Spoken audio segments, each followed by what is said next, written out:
Beedi workers union ఆందోళన చేస్తే యజమాన్యాల బెదిరింపులు అదిరింపులు.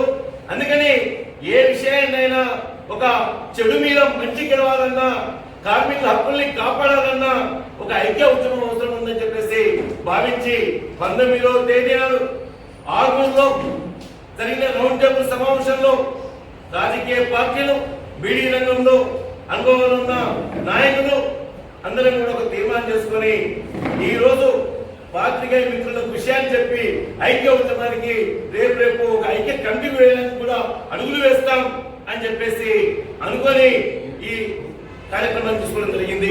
అందుకనే దేశ బీడీ ఫ్యాక్టరీ యజమాన్యం చేస్తున్న దోపిడీని, చేస్తున్న మోసాన్ని అడిగేటట్లేదని చెప్పేసి ప్రధానంగా ఇతర కంపెనీలు చాలా బియ్యం అమ్ముతున్నాయంట, తర్వాత ఇంకొక కంపెనీ ఇంకోటి అమ్ముతున్నాడు. అవి కూడా ఈ రోజు ప్రభుత్వం దృష్టి తీసుకురావాలని చెప్పేసి మేము భావించాం.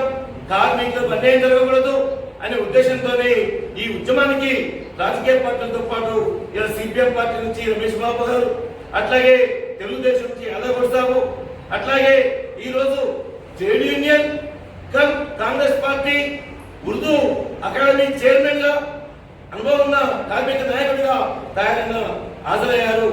కాబట్టి ఐక్య ఉద్యమంతో ఈ బీడీ పరిశ్రమను కాపాడుకోవాలి, ఈ బీడీ పరిశ్రమలో కార్మికుల హక్కుల్ని కాపాడాలి.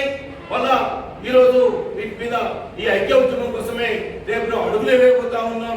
అడుగులు వేసి దీనికి కమిటీని కూడా వేస్తామనే విషయాన్ని మీకు గుర్తు చేస్తూ ఇప్పుడు తయారై మాట్లాడాల్సిందే విజ్ఞప్తి.